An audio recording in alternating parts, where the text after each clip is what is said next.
करना चाहिए था, अवलंबित है। कारण कि हम अगर सरकार में आएंगे तो पारदर्शी भर्तियां करेंगे। बहुत भ्रष्टाचार है नौकरियों में, चाहे वो एसएससी हो, चाहे वो लोक सेवा आयोग हो, चाहे वो और जो विभागीय भर्तियां सेवा मंडल के थ्रू होती रहीं। लेकिन बीजेपी सरकार 3.5 साल बाद ये बताने में अब तक नाकाम है कि वो कितनी नौकरी दे पाई है।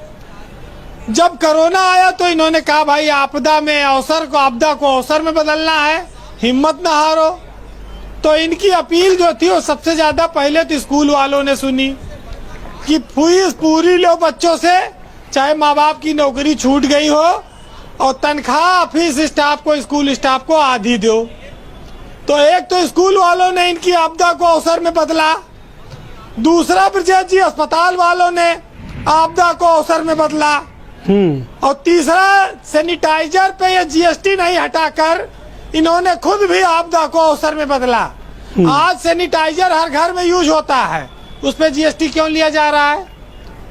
गरीबों को राहत दो। पर इन बच्चों को काम मिलना चाहिए, नौकरी मिलनी चाहिए। बीरेन जी, इनकी गलती क्या है भाई? ब्रजेश जी, मैं आ रहा हूँ। जिस देश में 6 करोड़ लोगों की अब तक नौकरी चली गई है, 50% से ज्यादा लोग आधी तनख्वाह पे काम कर रहे हैं, सारे व्यापार घाटे में चल रहे हैं, वहां ये आपदा में अवसर बता रहे हैं, रोजगार। अच्छा, आप बैठे हुए हैं हमारे साथी, ये बताएं कि 69,000 शिक्षक जो भर्ती हुई थी उसमें जो भ्रष्टाचार हुआ, उसमें जो इलाहाबाद के एसएसपी ने 3 आईपीएस अफसरों ने खोला था, उसको क्यों हटा दिया गया? क्योंकि पोल खुलने वाली थी, मामले को ठंडे बस्ते में जाना था, सत्याद अनुरुद्ध पंकज को हटाया गया इसीलिए। इनके एक सांसद हैं दिल्ली के, मनोज तिवारी, बहुत बड़े गायक हैं। यूट्यूब पे आप सर्च कर लीजिएगा, एक गाना गाए हैं कि दौड़त धूपत जूता चप्पल फाट गई बाबूजी, और नौकरिया नहीं मिलन मन उचाट भइले बाबूजी। तो ये गाना तो गाते हैं बेरोजगारी का, और अपनी सरकार में इस पे चुप्पी साध लेते हैं। ये बात क्यों नहीं करते बेरोजगारी की, गरीबी की, और बच्चों के स्कूल फीस की, और लोगों की नौकरियों की? इस पे बात नहीं करेंगे क्यों? क्योंकि जानते हैं कि यहाँ फंस जाएंगे।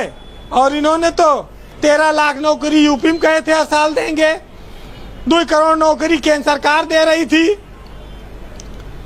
आज की तारीख में हालत यह है कि हम लोग जब पढ़ते थे तो घर वाले सोचते थे लड़के को डॉक्टर, इंजीनियर, आईएएस या प्रोफेसर कुछ बनाऊंगा, और जब बड़ा हुआ तो पूछे थे वो चपरासी वाला फार्म निकला कि नहीं निकला। एमए पीएचडी वाले लोग चपरासी का फार्म भरते हैं, ढूंढते हैं, और उसके बाद भी नौकरी नहीं है।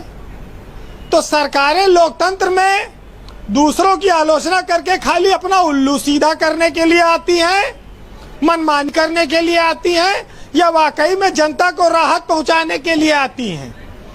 ये ब्रजेश जी तय करना होगा। चलो कोई बात नहीं, कांग्रेस एक दोगली पार्टी थी, बीजेपी कहती है कांग्रेस ने, लेकिन कोई सरकारी संस्था नहीं बेची। कांग्रेस तब भी लुटेरी थी, और आज भाजपा सब कुछ बेचे डाल रही है, और तब भी देशभक्त है। ये कैसे, कब लोग इस बात को समझेंगे कि इस देश में भाषण से और इमोशन से, धर्म से पेट नहीं भरेगा। पेट पैसा, रुपया, नौकरी, व्यापार से भरेगा।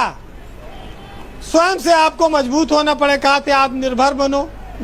कहाँ मनरेगा में जाओ, फड़ुआ चलाओ। नहीं, हमारे दोस्त हीरो भाई बता रहे थे कि स्वरोजगार कर लो। ब्रजेश जी, अब तो हालत यह है कि बेरोजगारी का अंदाजा यह है कि कब्रिस्तान से अगर लड़के गुजर जाएं तो मुर्दे भी उठकर पूछते हैं क्या भैया नौकरी लगी? अब ये हालत है इस देश के बेरोजगारों की संख्या बढ़ती जा रही है। बहुत अफसोस की बात है, बहुत अफसोस की बात है। लेकिन अब क्या करेंगे आप? आज एक मित्र भी बोल रहे थे चुनाव पे, एक साहित्यकार ने लिखा है, ये बंटी पांडे बेचारे बहुत टाइम से लड़ रहे हैं। हाँ, तो मैं ये कहना चाहूंगा कि चुनाव का अगर नामांकन ब्रजेश जी आज कराया जाए और उसके 2 साल बाद चुनाव कराया जाए और 1 साल बाद चुनाव के परिणाम घोषित किया जाए, तब आनंद आएगा। और गड़बड़ी कराने के नाम पर 3 साल तक चुनाव का परिणाम रोक दिया जाए, अदालत का फैसला हो, और कोई एजेंसी लगा के जांच हो। हाँ, कोर्ट इसकी जांच कराओ, तब तक शपथ न लेने दी जाए, चुनाव निरस्त कर दे, तब तक शपथ न लेने दी जाए। बहुत बढ़िया वीरेंद्र तब भाई। इनको समझ में आएगा कि इस देश में कैसे नौकरियों को उलझाया जाता है। युवाओं का दर्द समझ में आएगा। जी, आज एक बहुत अच्छा शेर मिला है, कहूंगा, उसके बाद एक और कहूंगा जो पिछले दिनों मैंने कहा था, दोनों सुनिएगा जी।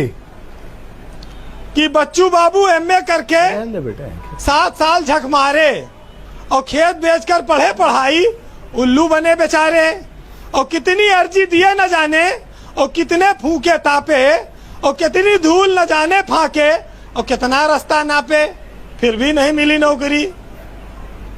तो ये ब्रजेश जी दुर्भाग्य हमारे सिस्टम का। खैर, उसको कुछ ना आए फांस लेने के सिवा, और आदमी अब कर भी क्या सकता है खांस लेने के सिवा। और चोर आए और जो कुछ था सब ले गए, और आखिर बुढ़ा कर भी क्या कर सकता था कि खांस लेने के सिवा। बहुत बहुत शुक्रिया वीरेंद्र जी, बहुत बहुत धन्यवाद, बहुत बहुत शुक्रिया आपका।